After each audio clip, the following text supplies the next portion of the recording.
Trading account नंतर येतं profit and loss account.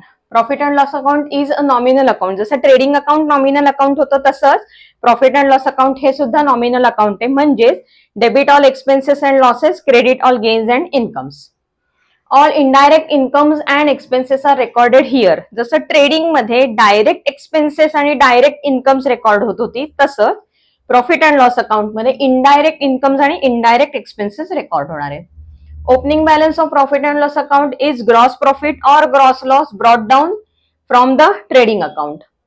Depreciation on fixed assets is also recorded in profit and loss account. Machinery असेल, land and building असेल, plant and machinery म्हटलं मी आता, fixed furnitures असतील, कुठलाही जे फिक्स्ड असेट तुमच्याकडे आहे जे बिझनेससाठी वापरलं जातं त्याचं डेप्रिसिएशन जे आपण चार्ज करतो ते प्रॉफिट अँड लॉस अकाउंटच्या डेबिटला लिहायचं असतं.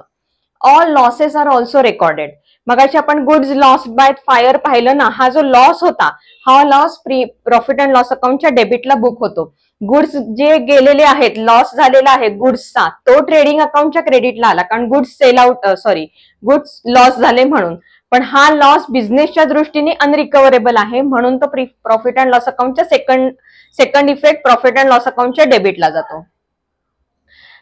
Credit balance of profit and loss account is net profit. जसं ट्रेडिंगचा क्रेडिट बॅलन्स ग्रॉस प्रॉफिट होतं, तसंच P&Lचा क्रेडिट बॅलन्स असेल म्हणजे इन्कम साइड हेवियर असेल तर net profit, expenses side heavier असेल म्हणजे डेबिट बॅलन्स असेल तर नेट लॉस. हा नेट प्रॉफिट आणि नेट लॉस कुठे जातो? नेट प्रॉफिट और loss is distributed among the partners. आपण पार्टनर्स फायनल अकाउंट्स बघतोय. सो हा जो नेट प्रॉफिट किंवा लॉस आहे हा पार्टनर्स मध्ये डिस्ट्रीब्युट होणार. कुठल्या रेशो मध्ये? इन प्रॉफिट शेअरिंग रेशो किंवा अग्रीड प्रॉफिट शेअरिंग रेशो म्हणा याला, जो पार्टनरशिप डीड मध्ये लिहिलेला आहे. लिहिला नसेल तर तो इक्वल घ्यायचा. And transfer to respective capital account किंवा करंट अकाउंट. आपण दोन मेथड्स पाहिल्या ना. फिक्स कॅपिटल मेथड असेल तर करंट अकाउंटला ट्रान्सफर करा, फ्लक्च्युएटिंग कॅपिटल मेथड असेल तर कॅपिटल अकाउंटला. जर मेथड स्पेसिफाय केली नसेल तर कॅपिटल अकाउंट म्हणजेच फ्लक्च्युएटिंग मेथड वापरायची. सो आपण आधी प्रॉफिट शेअरिंग रेशो मध्ये हा नेट प्रॉफिट किंवा नेट लॉस डिस्ट्रीब्यूट करायचा पार्टनर मध्ये आणि त्यांच्या रिस्पेक्टिव्ह कॅपिटल किंवा करंट अकाउंटला हा ट्रान्सफर करायचा. इथपर्यंत कळलंय? आता आपण त्याचा प्रोफॉर्मा बघणार आहोत जो तुमच्या बुकमध्ये दिलेला आहे, जो मी तुम्हाला एक्सप्लेन करून सुद्धा सांगणार आहे. बिफोर दॅट मी आता इथे जो आखलेला आहे त्याचा मी सिक्वेन्स सांगणार आहे. Profit and loss account balance sheet लिहिताना ना एक सिक्वेन्स फॉलो करायचा असतो, काय आधी लिहायचं काय नंतर लिहायचं त्या संदर्भात.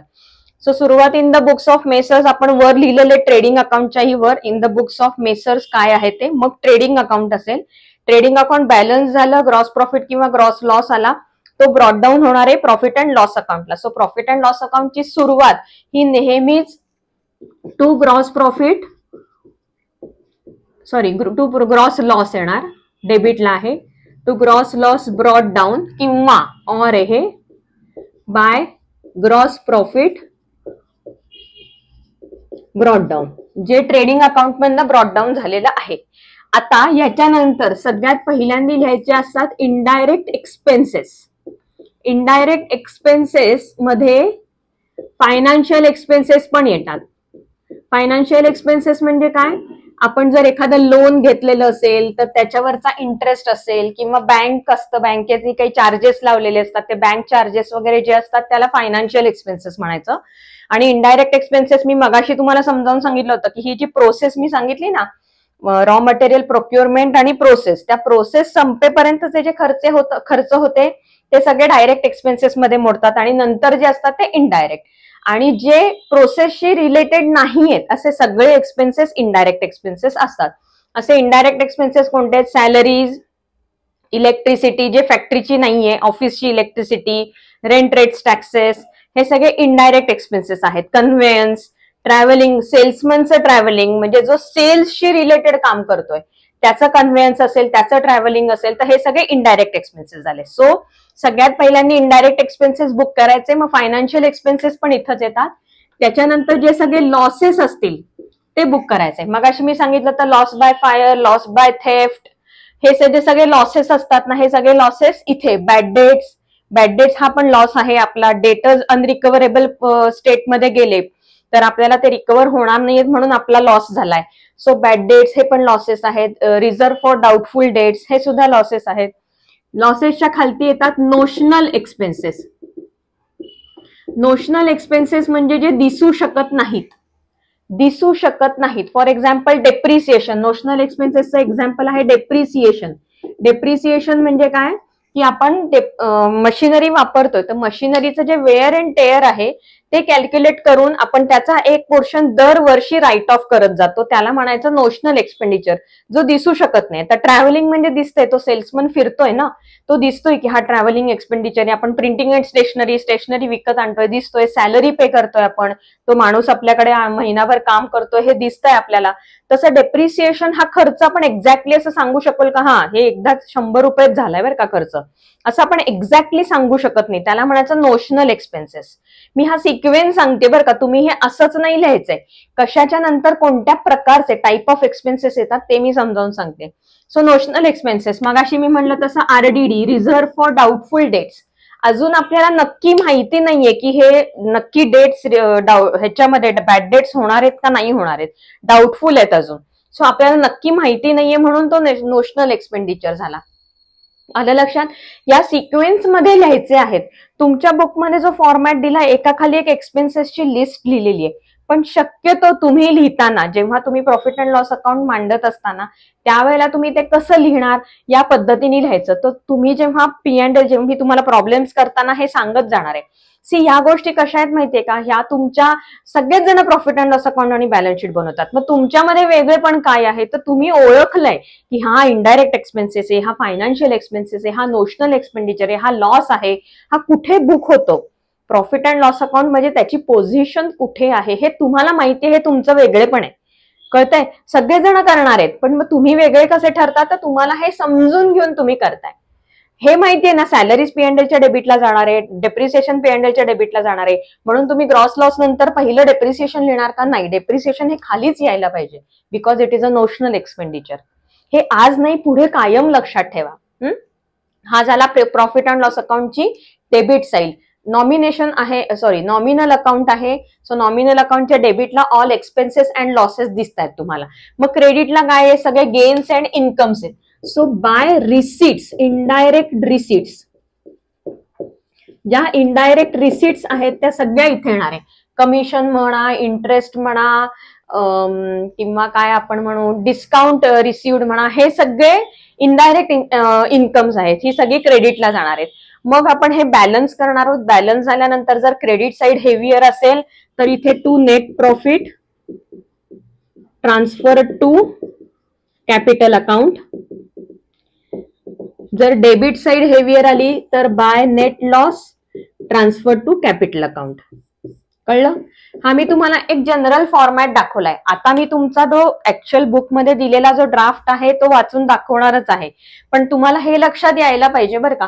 आता तुम्ही पार्टनरशिपची फायनल अकाउंट करताय, मग कंपनीचे फायनल अकाउंट्स, असं जेव्हा फायनल अकाउंट्स तुम्ही करायला जाल याच्या पुढे कधीही, तेव्हा हे लक्षात ठेवायचं. मी बॅलन्स शीटचं पण सेम असंच सांगणार आहे, तेही तुम्ही लक्षात ठेवा. कारण अकाउंटिंग रेशोज वगैरे जेव्हा करायचे असतात तेव्हा हा फॉर्मॅट तुमच्या लक्षात असला ना की फार उपयोगी पडतो. सो आता आपण बुक मधलं तुमचं profit and loss account format बघूयात. सो डेबिट साइडला क्रेडिटला त्यांनी ग्रॉस प्रॉफिट ब्रॉट डाऊन दिलेलं आहे, ग्रॉस प्रॉफिट ब्रॉट डाऊन, तसंच डेबिटला ग्रॉस लॉस ब्रॉट डाऊन होणार. Before that proforma of profit and loss account for the year ended on, मग अशी मी सांगितलं तसं for the year ended on किंवा फॉर द पिरियड लिहायचंय. सो प्रॉफिट अँड लॉस अकाउंटची सुरुवात होते ग्रॉस प्रॉफिट किंवा ग्रॉस लॉसनी, ते दाखवलं. आता डेबिट साइड वाचूया. To salaries and wages, rent, rates, taxes, insurance, electricity, telephone, printing stationery, travelling. आता हा सेल्समनचं ट्रॅव्हलिंग दिलेलं आहे त्यांनी, नुसतं ट्रॅव्हलिंग आलं तरी सुद्धा P&Lच्या डेबिटलाच लिहायचंय. आता डेप्रिसिएशन ऑफ ऍसेट्स एकदम वर घेतले बघा त्यांनी, ते खाली यायला पाहिजे. Loading charges, audit fees. आता हे प्रोफेशनल फीज म्हणतात याला. प्रोफेशनल फीज म्हणजे आपण चार्टर्ड अकाउंटंट हायर करतो, कंपनी सेक्रेटरी हायर करतो, किंवा लॉयर्स असतात आपली कुठली केस वगैरे चालू असेल तर ह्या सगळ्यांच्या ज्या फीज देतात ना त्याला प्रोफेशनल फीज म्हणतात. या प्रोफेशनल फीज मध्ये येतं audit fees, entertainment expenses, repairs, renewals, maintenance. आता हा सुद्धा मेंटेनन्स जर तुमच्या मशिनरीचा असेल किंवा तिथे फॅक्टरी मेंटेनन्स म्हणलं तर तुम्हाला लक्षात येणार आहे फॅक्टरी शब्द आलाय, ट्रेडिंगला टाकायचंय. Interest on loan, financial expenditure, मग अशी मी सांगितलंय तुम्हाला. सन्ड्री किंवा मिसलेनियस एक्सपेन्सेस, कन्व्हेयन्स. आता लॉसेस दिलेत बघा, loss by fire, loss by theft, loss by accident. Goods distributed as free sample, यालाच ऍडव्हर्टाइजमेंट असं सुद्धा म्हणतात. सो तुम्ही टू ऍडव्हर्टाइजमेंट ब्रॅकेटमध्ये goods distributed as free sample असं म्हणला तरी चालणार आहे. कमिशन अलाउड, आपण कमिशन जर दिलं असेल कोणाला तर तेव्हा आपलं एक्सपेंडिचर आहे. डिस्काउंट अलाउड, आपण कोणाला तरी डिस्काउंट दिलं असेल तर तो आपला लॉस आहे. Allowances, advertisement, carriage outward, outward शब्द आलाय, नुसतं कॅरेज किंवा कॅरेज इनवर्ड आलं तर ते ट्रेडिंगच्या अकाउंटला जातं. कॅरेज आउटवर्ड हा शब्द आला की आउटवर्ड शब्द आला की indirect. Sales charges, bad debts, export duty. Import duty ही प्रोक्युअरमेंट म्हणून झाली डायरेक्ट एक्सपेंडिचर ट्रेडिंगला. एक्सपोर्ट हा सेल्स साठीचा असतो म्हणून तो इनडायरेक्ट. टॅक्सेस, कोणत्याही प्रकारचे टॅक्सेस असतील तर ते. General expenses, trade expenses, legal charges, professional charges मगाशी मी सांगितलं, bank charges again financial expenditure, solicitors fees, professional fees झाल्या या. सेकंडरी पॅकिंग चार्जेस, आता प्रायमरी पॅकिंग चार्जेस आणि सेकंडरी पॅकिंग चार्जेस ह्यातला फरक सांगते मी. समजा तुम्ही एक एक्झाम्पल टूथपेस्टचं घेतलं तर टूथपेस्टला प्रायमरी पॅकिंग म्हणून ती ट्यूब द्यायलाच लागते कंपल्सरी. मी जर असं म्हणलं मला ट्यूब नकोय नुसती पेस्ट द्या तर कशी देणार ती पेस्ट? किंवा ऑइल परचेस करतो आपण तर ऑइल तुम्ही कसं घेणार? त्याला तो कंटेनर किंवा ती बॅग पिशवी लागणारच आहे तुम्हाला. याला म्हणायचं प्रायमरी पॅकिंग. प्रायमरी पॅकिंग हे डायरेक्ट एक्सपेन्सेस मध्ये जातं. पण सेकंडरी पॅकिंग, त्या टूथपेस्टचा जो बॉक्स आहे की नाही, ज्या बॉक्स मधनं ती टूथपेस्ट येते आपल्याकडे त्याची गरज नसते पण तरी तो बॉक्स आपल्याला ट्रॅव्हलिंगसाठी ट्रान्सपोर्टसाठी उपयोग पडतो म्हणून आपण तो बॉक्स पॅकिंग करून देतो. पण जी ट्यूब आहे ती ट्यूब कंपल्सरी आहे, without which we cannot sell the product. But secondary packing आहे without which we can sell produce the product. कळलं? सो हे सेकंडरी पॅकिंग झालं. Loss on sale of fixed assets, fixed asset जर sell केल्या त्याचा जर loss झाला, sale केल्यानंतर लॉस कधी होईल? जर फिक्स्ड ॲसेट 100 रुपयाची आता बॅलन्स शीटला अमाऊंट दिसतीये ती जर आपण 90 रुपीजला सेल केली तर लॉस झाला आपल्याला, तो 10 रुपयाचा लॉस प्रॉफिट अँड लॉस अकाउंटच्या डेबिटला येणार आहे. म्हणजे आता मी दाखवलं ते. समजा 100 रुपयाच्या जागी तुम्ही 110 रुपयाला सेल आउट केलं तर तुम्हाला 10 रुपये प्रॉफिट झाले, ते प्रॉफिट अँड लॉस अकाउंटच्या क्रेडिटला येणार आहे. सो ही झाली तुमची डेबिट साइड. आता क्रेडिट साइड, हे जे डेबिट साइडचे एक्सपेन्सेस आता आपण वाचलेत ना त्याच मी बायफर्केशन तुम्हाला इथे सांगितलंय. आता क्रेडिट साइड बघूयात. सुरुवात profit, gross profit brought down पासून होणार आहे. आता सगळ्या received, commission received, discount received, interest received, dividend received, rent received, सगळं रिसिव्ड आहे म्हणजे हे इनडायरेक्ट इन्कम आहे. सन्ड्री मिसलिनियस रिसीट्स, ह्या सगळ्या रिसीट्स झाल्या. आता profit on sale of assets मगाशीच मी सांगितलंय तुम्हाला. आता हे सगळं झालं तुमची क्रेडिट साइड, जी रिसीट आहे म्हणजेच इन्कम आहे, गेन्स आहेत, हे सगळे क्रेडिटला येणार प्रॉफिट अँड लॉस अकाउंटच्या. आता profit and loss account balance केल्यानंतर net loss, debit side heavier असेल तर, क्रेडिट साइड हेवियर असेल तर नेट प्रॉफिट. आणि हे जाणार कुठे आहे? प्रॉफिट शेअरिंग रेशो मध्ये डिस्ट्रीब्यूट होणार आहे आणि एकतर कॅपिटल अकाउंटला किंवा करंट अकाउंटला ट्रान्सफर होणार. ठीक आहे, प्रॉफिट अँड लॉस अकाउंट कळलंय. आता मेन येतं बॅलन्स शीट. ह्याच्या पुढे आता आपण बॅलन्स शीट बघूयात. लास्ट कन्सेप्ट आहे आपली balance sheet. Trading profit and loss account बनवून झाले, आता balance sheet. Balance sheet is a statement showing financial position of the business on a particular date. एका सिंगल पर्टिक्युलर डेटला बिझनेसची फायनान्शियल पोझिशन काय आहे हे दाखवणारं जर कुठलं स्टेटमेंट असेल तर ते आहे बॅलन्स शीट. तुम्ही जर लक्ष दिलं तर इथे स्टेटमेंट म्हटलंय, अकाउंट म्हटलंय का? नाही. ट्रेडिंगला आपण अकाउंट म्हणत होतो किंवा प्रॉफिट अँड लॉस अकाउंटला आपण अकाउंट म्हणत होतो, पण बॅलन्स शीट ही अकाउंट नसून स्टेटमेंट आहे. And it is written on a particular date. एका सिंगल डेटची फायनान्शियल पोझिशन आपल्याला ह्याच्यातनं कळते. It is not an account, hence it does not have a debit or credit side. The right hand side depicts the assets, the left hand side depicts the liabilities. इथे मी एक draft काढलाय बघू शकता. Balance sheet as on date लिहायचे इथे, कोणत्या डेटची balance sheet आहे ते.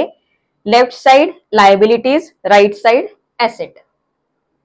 आता बॅलन्स शीट मध्ये काय काय कळणार आहे? One can know the amount of receivables, म्हणजेच डेटर्स, आपले बिल्स रिसिवेबल्स काही असतील तर ते कळणार आहे. किंवा अमाऊंट पेएबल्स म्हणजेच क्रेडिटर्स किंवा बिल्स पेएबल्स. ज्या अमाऊंट पेएबल आहेत त्याही कळणार आहेत, रिसिवेबल आहेत त्याही कळणार आहेत. Amount of owners in equity can also be known from the balance sheet. ओनरची स्वतःची इक्विटी किती आहे, त्याचं कॅपिटल किती आहे, रिझर्व्ह किती आहेत, प्रॉफिट किती ट्रान्सफर झालं आहे, हे सगळं ओनर्स इक्विटी मध्ये येतं. त्याची अमाऊंट आपल्याला बॅलन्स शीट मधनं कळणार आहे. ठीक आहे. सो बॅलन्स शीट म्हणजे काय हे सांगितलं, आता मी त्याचा फॉर्मॅट सांगते. जसं मगाशी मी प्रॉफिट अँड लॉस अकाउंटचं सांगितलं ना, एका टिपिकल फॉर्मॅटमध्ये त्या पोझिशनला त्या गोष्टी आल्या पाहिजेत, तसंच बॅलन्स शीटचं सुद्धा आहे. ऍसेट साईडला सगळ्यात पहिल्यांदा फिक्स्ड ऍसेट्स लिहायचे आहेत कायम, हे विसरायचंच नाहीये, चुकायचं पण नाहीये, इतकं डोक्यामध्ये फिट करा ना. हे आधी फिक्स्ड ऍसेट्स ऍसेट साईडला लिहायचं, त्यात सुद्धा आधी इंटँजिबल ऍसेट्स. इंटँजिबल ऍसेट्स कोणत्या कोणत्या आहेत? 11वीत हे शिकवलेलं आहे. इंटँजिबल ऍसेट्स सगळ्यात पहिल्यांदा गुडविल, पेटंट, ट्रेडमार्क, ब्रँड, हे जे सगळे आहेत हे इंटँजिबल ऍसेट्स आहेत. त्याच्यानंतर टँजिबल ऍसेट्स लिहायचे आहेत. टँजिबल ऍसेट्स आधी लिहायच्या नाहीये. मशिनरी आधी लिहिली मग गुडविल लिहिलं नाही, आधी गुडविल मगच मशिनरी येणार. मग मशिनरी नंतर फर्निचर लिहायचं का फर्निचर आधी लिहून मशिनरी लिहायचा हा मुद्दा नाहीये. ते तुम्ही सिक्वेन्स काहीही करू शकता, पण सगळ्यात पहिल्यांदा इंटँजिबल ऍसेट्स मग tangible assets. So fixed assets लिहिताना हा सिक्वेन्स फॉलो करायचा आहे. त्यानंतर कोणता ब्लॉक येतो? Non current assets. Non current assets म्हणजे ज्या 1 वर्षापेक्षा जास्त असतात. 1 वर्षापेक्षा जास्त ज्या ऍसेट्स आपण रिटेन केलेल्या आहेत त्याला नॉन करंट ऍसेट्स म्हणतात. यामध्ये समजा कुठले आपण लोन दिलेली आहेत किंवा ऍडव्हान्सेस दिलेले आहेत कोणाला, तर ते इथे येतात. डिपॉझिट्स असतात बँकेबरोबर मध्ये, आपण काही डिपॉझिट्स करतो किंवा कुठे इन्व्हेस्टमेंट करतो आपण काहीतरी, हे सगळे इथे येतात. याच्यामध्ये इन्व्हेस्टमेंट्स येतात, ऍडव्हान्सेस येतात. जे 1 वर्षापेक्षा जास्ती आहे, मोर दॅन 12 मंथ्स, हे इथे येणार आहे. डिपॉझिट्स असतील आपली काही, हे सगळं नॉन करंट ऍसेट्स. मग त्याच्या खाली येणार करंट ऍसेट्स. करंट ऍसेट्स मध्ये तुमचं काय काय? तर डेटर्स, स्टॉक म्हणजे क्लोजिंग स्टॉक म्हणा, inventory, bills receivables, cash, bank, cash आणि बँकेचे बॅलन्सेस, हे सगळं तुमचं करंट ऍसेट्स मध्ये येतं. अजून बरंच आहे काय काय, मी तुम्हाला ढोबळमानाने सांगते. आपण जेव्हा ड्राफ्ट वाचू आपल्या बुक मधला तेव्हा हे सगळं क्लिअर होणार आहे. पोझिशन लक्षात ठेवा आणि याच पोझिशननी लिहायचं आहे. ठीक आहे. मगाशी मी सांगितलं तसंच पुन्हा एकदा सांगते की प्रत्येकाने बॅलन्स शीट कशी लिहायची हा आपापला प्रश्न आहे, पण मग तुम्ही बॅलन्स शीट लिहिताना अशा पद्धतीने लिहिली तर तुम्ही ती समजून लिहिता हे एक्झामिनरला कळणार आहे, हे लक्षात ठेवा. सो करंट ऍसेट्स सगळ्यात पहिल्यांदा मी सांगितलं fixed assets, non current assets म्हणजे long term assets, current assets म्हणजे short term assets below 12 months. आणि मग लिहायचे फिक्टिशियस ऍसेट्स. फिक्टिशियस ऍसेट्स म्हणजे काय? ज्या रिअलाइज होणार नाहीयेत, ज्या ऍक्च्युली रिअलाइज होत नाहीत. प्रीपेड एक्सपेन्सेस, प्रीपेड इन्शुरन्स वगैरे जे आहेत ना ते, हे ऍक्च्युली रिअलाइज होणार नाहीयेत, त्यांना फिक्टिशियस ऍसेट्स म्हणायचं. प्रीपेड एक्सपेन्सेस आणि प्रीपेड एक्सपेन्सेस हे आहेत तुमचे fictitious assets. So fictitious assets सगळ्यात शेवटी लिहायचे. कळलंय? हा झाला तुमचा ऍसेट साईडचा फॉर्मॅट. लायबिलिटीज मध्ये सगळ्यात पहिल्यांदा तुम्हाला माहितीये तसं कॅपिटल अकाउंट. कॅपिटल अकाउंट नंतर येणारे करंट अकाउंट, कॅपिटल अकाउंट नंतर येणार आहे तुमचे रिझर्व्ह. रिझर्व्ह जे काय असतील ते प्रॉफिट अँड लॉस अकाउंट. हा सगळा कॅपिटल अकाउंटचाच भाग आहे, हे वेगळं वेगळं दाखवायचं नाहीये, हे सगळं कॅपिटल अकाउंटला मर्ज होतं. सो हा झाला तुमचा पहिला सेक्शन कॅपिटल अकाउंटचा. मग जसं इथे नॉन करंट ऍसेट्स आहेत तसंच इथे नॉन करंट लायबिलिटीज किंवा लॉंग टर्म लायबिलिटीज. आपण जे काही बँकेकडनं लोन घेतलंय, टर्म लोन घेतलंय, 15 वर्षांचं लोन घेतलेलं असेल बँकेकडनं, तर ह्या असे जे लोन्स घेतलेली असतात ना, ही सगळी मॉर्गेज लोन घेतलेलं आहे, हे सगळे नॉन करंट लायबिलिटीज मध्ये गेले. मग जसं करंट ऍसेट्स तसं current liabilities. Non current assets मध्ये loan from bank, mortgage loan वगैरे, लोन बेसिकली इथे लोन्स येतात. करंट लायबिलिटीज जसं इथे डेटर्स, इथे क्रेडिटर्स, त्याच्यानंतर इथे bills receivables, bills payables, provisions करतो आपण काही, त्या प्रोव्हिजन्स इथे येतात. इतर शॉर्ट टर्म म्हणजे आपल्या सॅलरी पेएबल, एक्सपेन्सेस पेएबल असतात ते इथे येतात. हे सगळे झाले तुमचे शॉर्ट टर्म. फिक्टिशियस ऍसेट्स आहेत तसंच इथे फिक्टिशियस लायबिलिटीज आहेत.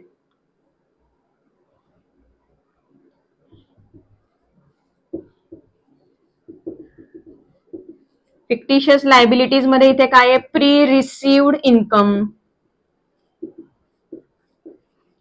जसं प्रीपेड एक्सपेन्सेस आहेत तसं प्री रिसिव्ड इन्कम, की पुढच्या वर्षीचं कमिशन याच वर्षी मिळालंय तर ते प्री रिसिव्ड इन्कम म्हणून कन्सिडर करायचंय. कळलं?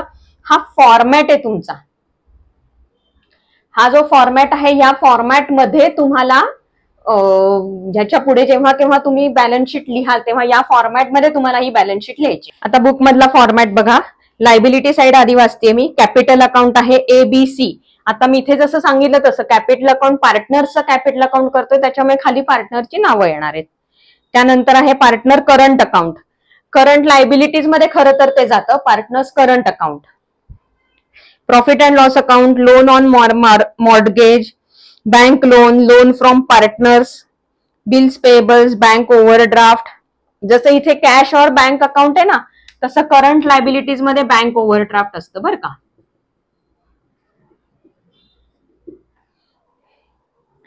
Sundry creditors, less any adjustments, provisions for creditors, जे काही आहे ते सगळं क्रेडिटर्स मध्येच मर्ज होणार आहे.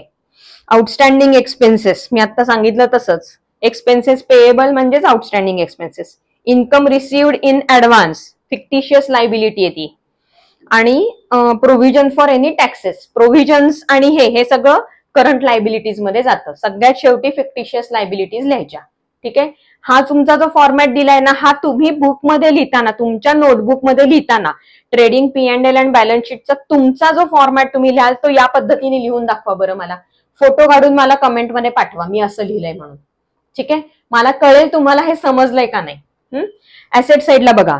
आता ऍसेट साइडला goodwill, land and building, less depreciation. आता इथे मी तुम्हाला म्हणलं तसं फिक्स्ड ऍसेट्स, इंटँजिबल आणि टँजिबल ऍसेट्स लिहायच्या. टँजिबल ऍसेट्स मधनं डेप्रिसिएशन लेस करायचंय. प्रॉफिट अँड लॉस अकाउंटच्या डेबिटला मी डेप्रिसिएशन सांगितलं होतं तुम्हाला, तिथे त्याचा सेकंड इफेक्ट जाणार आहे. सो ह्या ज्या ऍसेट्स असतात ह्याची जी फायनल बाहेरची अमाऊंट असते ती लेस डेप्रिसिएशन करून आलेली असते. ओके. सो इथे प्रत्येक ठिकाणी त्यांनी लेस डेप्रिसिएशन म्हणले, मी फक्त नावं वाचते.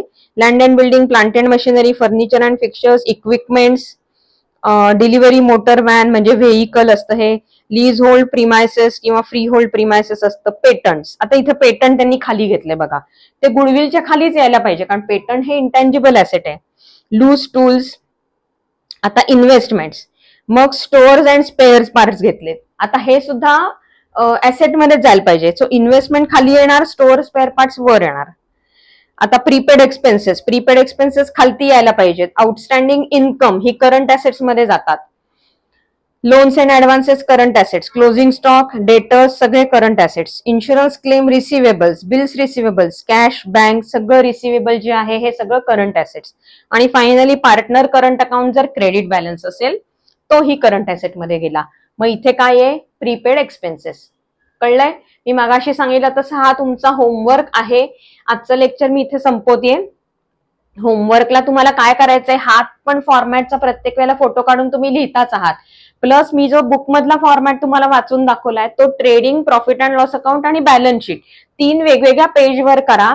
आणि मी सांगितलेल्या फॉर्मॅटमध्ये तुम्ही त्याचं आधी बायफर्केशन करून घ्या. तिथे बुकमध्ये पेन्सिलनी मार्क करा की हा कुठल्या सेक्शन मध्ये जाईल आणि त्याप्रमाणे तो करा आणि मला फोटो काढून पाठवा. मी चेक करून सांगेन तुम्ही बरोबर केलेत का नाही. ठीक आहे. पुढच्या लेक्चरमध्ये मी ऍडजस्टमेंट सुरू करणार आहेत. Again do not miss. प्रत्येक ऍडजस्टमेंट अतिशय महत्वाची आहे. मी तुम्हाला ट्रिक सांगत असते कसं लक्षात ठेवायचं. सो प्रत्येक लेक्चर अटेंड करा. काही तुम्हाला समजत नसेल तर कमेंटमध्ये विचारा, मी उत्तरं देणार आहे तुमच्या प्रत्येक प्रश्नाची. ठीक आहे. सो पुढच्या लेक्चरपर्यंत टाटा.